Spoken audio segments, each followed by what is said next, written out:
You've talked about how engagement is influenced by more than what happens during a single session. What systems or supports are shaping engagement that an observer might not immediately see? There's lots of things that go into the system itself to ensure success for students.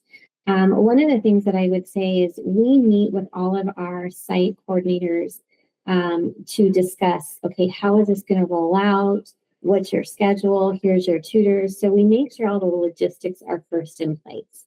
Then what we have is a communication log, and then it's nothing fancy. It's just a, Google sheet where we have the teachers that teach the core content. They're familiar with the Saga content, the Saga lessons.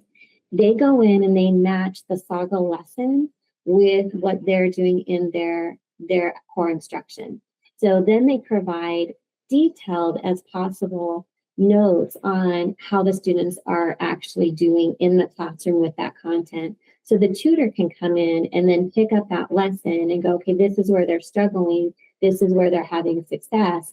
This is how I'm going to then plan for my session.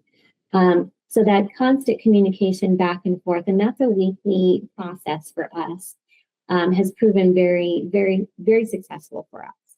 The other thing I would say is having on-site proctor and the coordinator communicating and observing the students in the environment, making sure that the students are engaged. Again, like I said before, having their notebooks out, having pencils and paper, having their headsets on, having their cameras on, making sure that they're actually focused and engaged in the lesson is very, very important to us. So without that proctor in the room, I think we would be less successful. So having that proctor is important.